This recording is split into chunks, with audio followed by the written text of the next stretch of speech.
365 ദിവസം സന്തോഷം നിലനിർത്തണമെങ്കിൽ, കാരണം നമ്മുടെ സന്തോഷത്തിന്റെ റിമോട്ട് നമ്മൾ വേറെ ആരുടെയും കൊടുക്കാതിരുന്നാൽ മതി. ആ റിമോട്ട് നമ്മൾ വിചാരിച്ചാലേ മറ്റൊരാൾക്ക് നമ്മളെ അസ്വസ്ഥമാക്കാൻ കഴിയും. നിങ്ങൾ എന്ത് വിചാരിച്ചാലും ഞാൻ കൂളായിട്ടിരിക്കും. നമ്മൾ ആ പവർഫുൾ സ്റ്റേജിൽ നമ്മൾ ഇരിക്കണം. അതിന് ഏറ്റവും പ്രധാനപ്പെട്ട പാഠം, ഞാൻ ആത്മാവാണ്, ഞാനൊരു പോയിന്റ് ഓഫ് ലൈറ്റ് ആണ്, ഞാൻ എനർജിയാണ്. ആ ദൈവം തമ്പുരാൻ വിചാരിച്ചാലും എന്നെ ഒന്നും ചെയ്യാൻ പറ്റത്തില്ല. പിന്നല്ലേ ബാക്കിയുള്ളവര്?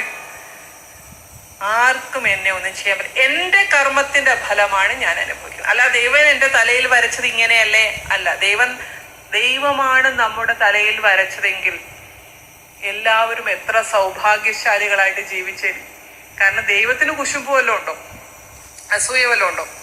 ദൈവത്തിന് സമഭാവനയാണ്. എല്ലാവരെയും ഒരുപോലെ കാണുന്ന ഒരു സർവശക്തനാണത്. അപ്പൊ ദൈവമാണ് എന്റെ തലയിൽ വരച്ചത് ഇങ്ങനെ. എന്താ ദൈവം തമ്പുരാനെ എന്നോട് ഇങ്ങനെ കാണിച്ചത്? അവർക്ക് കണ്ടില്ലേ അത് കൊടുത്തു, ഇവർക്ക് കണ്ടില്ലേ ഇത് കൊടുത്തു. അവരതിനനുസരിച്ചുള്ള കർമ്മം ചെയ്തിട്ടുണ്ട്. ചിലർ കൊട്ടാരത്തിൽ വന്ന് ജനിക്കുന്നു. കൊട്ടാരത്തിൽ വന്ന് ജനിക്കാനുള്ള കർമ്മം അവർ ചെയ്തിട്ടുണ്ട്. അതുകൊണ്ട് അവർക്ക് കൊട്ടാരം കിട്ടി. എനിക്കെന്താ ഇങ്ങനെ? ഞാനിതേ ചെയ്തിട്ടുള്ളൂ, അപ്പൊ എനിക്കിതേ കിട്ടുള്ളൂ. അതുകൊണ്ട് ആരെയും കുറ്റപ്പെടുത്താതെ നമ്മൾ ശ്രദ്ധിക്കും. നമുക്കിതാണ് പ്രാക്ടീസ് ചെയ്യേണ്ടത്. ആരെയും കുറ്റപ്പെടുത്തരുത്.